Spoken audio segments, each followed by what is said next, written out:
بسم اللہ الرحمن الرحیم۔ کسی علاقے میں ایک خوبصورت نوجوان لڑکا رہتا تھا۔ اس لڑکے کو جناکاری کی عادت پڑ گئی تھی۔ وہ جب تک کسی لڑکی سے جنا نہیں کر لیتا تھا تو اس کو چین نہیں آتا تھا۔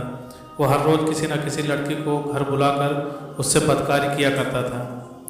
اس کا روزانہ کا معمول تھا کہ وہ جس لڑکی سے جناکاری کرتا تھا اس لڑکی کا نام اپنی ڈائری میں لکھ لیا کرتا تھا۔ صبح سے لے کر بستر پر جانے سے پہلے جو بھی بدکاری، جناکاری یا پھر کوئی اور غلط کام کیا کرتا تھا اس کو اپنی ڈائری پر درج کیا کرتا تھا۔ ایک دن وہ اپنی ڈائری کھولے بیٹھا تھا کہ کسی نے دروازے پر دستک دی۔ جب اس نے دروازہ کھولا تو اس نے دیکھا کہ دروازے پر ایک حسین و جمیل عورت کھڑی ہوئی ہے۔ اس لڑکے نے عورت سے دریافت کیا کہ تم کون ہو، کہاں سے آئی ہو، یہاں کیا کرنے کے لیے آئی ہو؟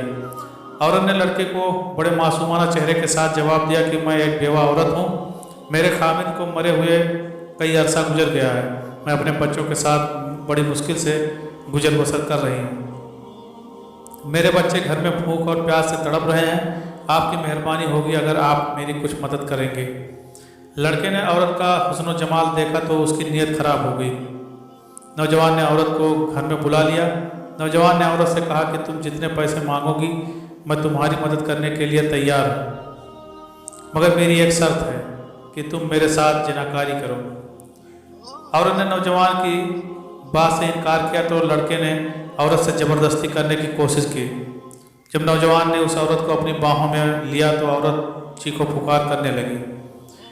عورت نے اللہ تعالیٰ سے دعا کی، یا اللہ تعالیٰ مجھے اس بدکار جانی نوجوان سے بچا لے، یا اللہ تعالیٰ میری عزت کی حفاظت فرما۔ عورت نے خدا سے دعا کرنے کے بعد لڑکے کو کہا، اے نوجوان تم بدکار ہو، جانی ہو، کیا تم کو موت یاد نہیں ہے؟ اپنی حرکتوں سے باز آ جائے، موت نے تو بڑے بڑے سرداروں اور بادشاہوں کو نہیں بخشا ہے، تو اللہ تعالیٰ سے اپنے گناہوں کی توبہ کر لے ورنہ اللہ تعالیٰ تم کو معاف نہیں کرے گا، تمہارا حال بہت ہی برا ہوگا۔ تمہارا کیا خیال ہے کہ اس بند کمرے میں تمہیں کوئی یہ بدکار کرتے ہوئے نہیں دیکھے گا؟ بے شک اللہ ہر جگہ موجود ہے۔ عورت کی باتیں سن کر نوجوان کے دل میں اللہ تعالیٰ کا خوف پیدا ہو گیا۔ اس نے عورت کو کہا کہ اے عورت تم نے تو کوئی بدکاری نہیں کی ہے تو اللہ تعالیٰ سے اتنا ڈر رہی ہو؟ میری تو زندگی بدکاری اور جناکاری میں گزر گئی ہے، میں نے تو کبھی اللہ تعالیٰ سے توبہ و استغفار نہیں کیا ہے۔ یہ باتیں کرتے ہوئے نوجوان کی آنکھوں میں آنسو آ گئے۔ اس نوجوان نے حسین و جمیل عورت سے کہا کہ میں تمہارے ساتھ کوئی بدکاری نہیں کروں گا، تم سکون و آرام سے بیٹھ جاؤ۔ اس نوجوان نے اس لڑکی کو کھانے پینے کی چیزیں اور کچھ رقم دے کر بھیج دیا۔ نوجوان نے کہا، اے حسین و جمیل عورت جا کر اپنے بچوں سے کہو کہ میرے حق میں دعا کرنا کہ اللہ تعالیٰ میرے گناہوں کو معاف فرما دے، میں بھی آج کے بعد کوئی جناکاری اور غلط کام نہیں کروں گا۔ اس عورت نے جاتے ہوئے اس نوجوان کو دعائیں دی کہ اللہ تعالیٰ تمہارے سب گناہوں کو معاف فرما دے، اللہ تعالیٰ تم پر اپنا رحم و کرم عطا کرے، جب تیری موت آئے تو اللہ تعالیٰ کا ذکر کرتے ہوئے آئے، تو سچا اور پکا مومن ہو کر مرے۔ یہ دعائیں دیتے ہوئے وہ عورت اس نوجوان کے گھر سے چلی گئی۔ جب عورت اس نوجوان کا گھر چھوڑ کر چلی گئی تو نوجوان کے دل میں آیا کہ میں نے اپنی جوانی کا سب سے نیک کام کیا ہے، کیوں نہ اپنے گناہوں کو مٹا کر اب سے نیکیاں لکھنا شروع کروں۔ چنانچہ اس نے ڈائری پر کام لکھنے کے لیے ڈائری کو کھولا تو دیکھ کر حیران رہ گیا کہ ڈائری بالکل صاف تھی، اس پر کچھ نہیں لکھا تھا۔ اللہ تعالیٰ نے اس بیوہ عورت کی دعا اس نوجوان کے سب گناہوں کو معاف فرما دیا تھا۔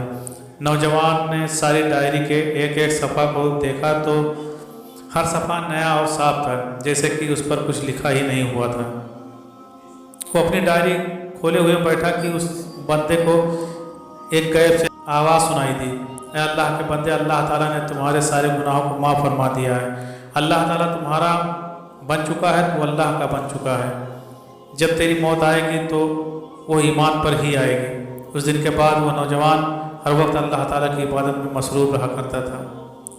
اللہ تعالیٰ سے دعا ہے کہ اللہ تعالیٰ ہم کو نیک کام کرنے اور برے کاموں سے پرہیز اور نیکی کی ہدایت عطا فرمائے، آمین یا رب العالمین۔